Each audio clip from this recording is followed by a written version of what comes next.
এক ইউজ করাতে, খাওয়া দাওয়ার একটু অনিয়ম হওয়াতে আবার ওই 24-এ যখন আমি আসি তখন ওই করোনা অ্যাটাক করে আবার কিডনি ফেলিওর হয়ে যায়।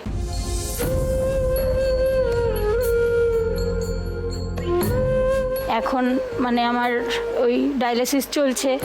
আমার ভেনগুলো ছোটোবেলার থেকে চিকিৎসা হওয়াতে এত খারাপ হয়ে গেছে যে হাতে যে ফিস্টুলা লাইনটা হয়, পার্মানেন্ট লাইনটা, ওটাও আমার হয়নি। বুকে আমার একটা পাম্প ক্যাদ আছে, আচ্ছা, ওইটা দিয়েই এখন ডায়ালিসিস হচ্ছে। তো ডাক্তার বলেছে যে তাড়াতাড়ি ট্রান্সপ্ল্যান্টটা করতে, না হলে পাম্প ক্যাদটা খারাপ হয়ে গেলে তখন তো ডায়ালিসিস আর সম্ভব হবে না। এবার আমাকে তাহলে এবার বাঁচানোও সম্ভব হবে না। এবার তো আমাদের আর কিছুই নেই, মানে আমার বাবার যা কিছু ছিল, পেনশনের থেকেও লোন নেওয়া ছিল, খুবই অল্প পরিমাণে পেনশন পায় এখন। তো সবাই সাহায্য করছে, সোশ্যাল মিডিয়াতে দেওয়া হয়েছে, ওখান থেকে যা সাহায্য আসছে সেটা দিয়েই ডায়ালিসিস চলছে। কিন্তু ট্রান্সপ্ল্যান্টের জন্য এখনো কোনো ব্যবস্থাই হয়নি। কত খরচা ট্রান্সপ্লান্টের? কিছু আমাদের বাজেট দিয়েছে 15 লাখ টাকার মতো বাজেট দিয়েছে। বাবা এসছেন? বাবা, মা আর এক দাদা এসছে। আচ্ছা, ওকে ওকে। আমার মেয়েরও বাঁচার খুব ইচ্ছে ম্যাম, আর ওর ভীষণ মানে মানসিক শক্তি। সে তো দেখতেই পাচ্ছি, ওর কথাবার্তা শুনে বুঝছি ও মানসিক ভাবে খুব স্ট্রং। হ্যাঁ, ও মানসিকভাবে স্ট্রং। বাঁচার জন্য আপনার ও ভীষণ ভালো ছিল পড়াশোনায়। আগের দিন ডায়ালিসিস হতো, পরের দিন ও পরীক্ষা দিয়েছে। বাহ, হাইয়েস্ট মার্কস ও পেয়েছিল কলেজের মধ্যে। তুমি একটা কথা বলো, তুমি নাচ ছাড়াও মানে তুমি বাড়িতে বসে কিছু করতে পারবে না? কাউকে শেখানো, পড়ানো? হ্যাঁ, আমি করতাম তো, করতাম তো, সেই রকম একটা কিছু আবার শুরু করো। আমি ড্রয়িংও করতাম। হ্যাঁ, ড্রয়িং শেখাও, একদম ছোট বাচ্চাদের একটা কিছু করো। তোমার এত মানসিক জোর, তুমি চুপচাপ বসে থেকো না, মানে তুমি বসে থাকার মেয়েই না, ঠিক আছে?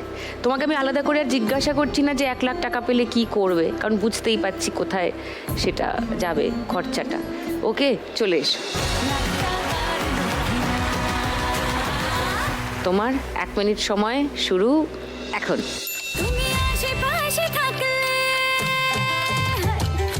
এক জায়গায় করো, এক জায়গায় টাকাগুলো এক জায়গায় করো।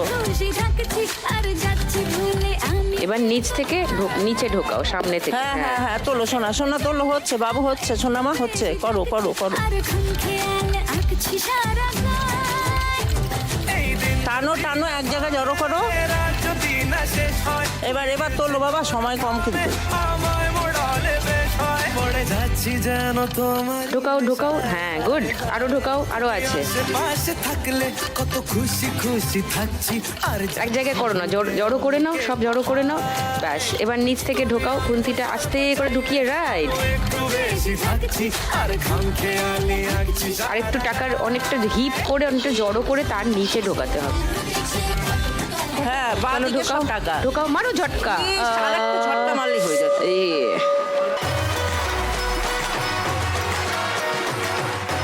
100, 200, 70, 80, 90, 490 অনলি।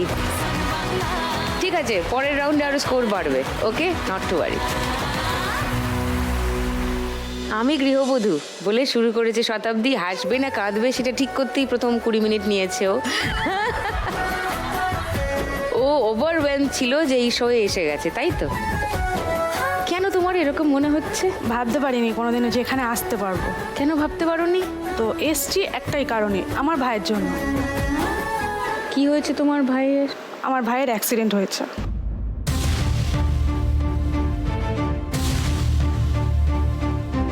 কি অ্যাক্সিডেন্ট? Road accident? বাইক নিয়ে যাচ্ছিল, ওর চাকার সামনে একটা শেয়াল চলে আসে, ওখানে একটা খুব বড় সড়ো দুর্ঘটনা ঘটে। যাই হোক, কিছু লোকের জন্য ও বেঁচে গেছে। মানে শেয়ালটাকে বাঁচাতে গিয়ে? হ্যাঁ হ্যাঁ। তারপরে ওকে একটা হসপিটালে ভর্তি করা হলো। 1-1.5 মাস পরে হঠাৎ করে একদিন বলছে যে অপারেশন হওয়ার পর বলছে যে কোথায় অপারেশন হলো? পায়ে। পায়ে অপারেশন হলো, ওকে। তো ওখানে অপারেশন হওয়ার পরে বলছে যে 2 মিনিটের মধ্যে সিদ্ধান্ত নিন, ওর পা বাদ দিতে হবে। কেন? বলছে শিরা কাটা গিয়েছে। তখন বাবা বলল যে না এরকমভাবে তো হবে না, ও তো এতদিন তো ঠিকই ছিল, পায়ে সার পাটছিল, সব কিছু হচ্ছিল, তাহলে হঠাৎ করে কি এমন হলো যে পা বাদ দিতে হবে? ঠিক আছে, আমরা অন্য কোথাও চেষ্টা করবো। ওরা বললো আমরা কোনো ডকুমেন্টস দেবো না, তাহলে আপনার দায়িত্বে নিয়ে যেতে হবে। যা। তারপর ওখান থেকে একটা নার্সিংহোমে নিয়ে যাই। তো নার্সিংহোমে নিয়ে প্রথমে ঢুকতেই বলছে ওর পায়ে যে ইনফেকশন হয়েছে, ওর পা তো বাদ যাবে, কিন্তু যে পরিমাণে ইনফেকশন বাড়ছে ওর লাইফ রিস্ক হয়ে যাবে যদি এক্ষুনি না অ্যাডমিশন করানো হয়।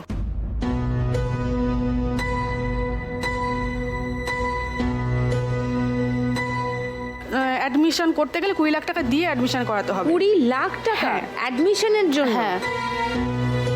তারপরে ওকে একটা স্পেশাল রুমে রাখা হবে, পার ডে প্রায় 50,000-এর উপরে ওর বেড ভাড়া লাগবে, তারপর ট্রিটমেন্ট সব আলাদা। বেড ভাড়া 50,000? হ্যাঁ এইরকমই বলছে মানে ওরা। এক্সট্রা কেয়ার, আইসিইউ, হ্যাঁ, হ্যাঁ, এসডিইউ হ্যাঁ। যেগুলো ওর হয়, যে হারে infection- ইন্টেনসিভ কেয়ার কিরকম ওরকম যে কিছু হারে হবে ইনফেকশন নিশ্চয়ই। ওর বাড়ছে, ও ওখান থেকে আমরা পারবো না বলে আরেকটা হসপিটালে নিয়ে যাওয়া হয়। সেখানে যখন ভর্তি করা হয় তখন বললো পা বাদ যাওয়ার কোনো ব্যাপার নেই। তারপরে দেখলো আমরা সবাই একটু নিশ্চিন্ত হলাম। 3 দিন পরে বলছে যে ওর যেভাবে কেটেছে ওর প্লেটগুলো উল্টোপাল্টা বসানো আছে, এখানে হবে না, যদি তোমরা মানে ভালো চাও তাহলে এখান থেকে ভেলোরে নিয়ে চলে যাও, এখানে হবে না, এখানে আমরা পারবো না। তারপরে ওকে ভেলোরে নিয়ে যাওয়া হলো। ভেলোরে নিয়ে যাওয়ার পরে ওখানে ডাক্তার দেখলো, প্রথমে বললো না পা বাদ দিতে হবে না। তার কিছুদিন পরে সমস্ত টেস্ট ফেস্ট করার পরে বলছে যে ওর পাতগুলো সব এমনভাবে বসানো আছে, শিরা টিরা সব চাপা পড়ে গেছে, গিয়ে পা বাদ দিতেই হবে।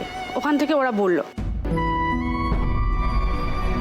তো ওর বয়স সবে 26, সেই জন্য ওরা সিদ্ধান্ত নিল, ওরা নিজেরাই সিদ্ধান্ত নিল যে এত অল্প বয়সী ছেলে পা বাদ দিলে হবে না, আমরা খুব চেষ্টা করে চেষ্টা দেখি। করবেন, হ্যাঁ, ওরা ডাক্তার। অনেক চেষ্টা করলো, 2-3 দিন সময় নিল আমাদের কাছ থেকে।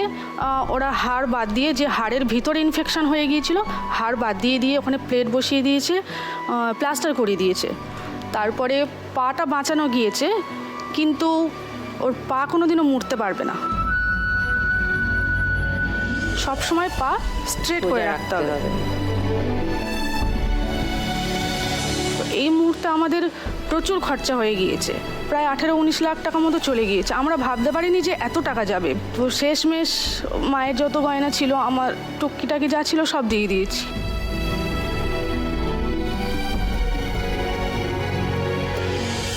তো সেই জন্য এখানে আসা, যদি কিছু সাহায্য করতে পারি।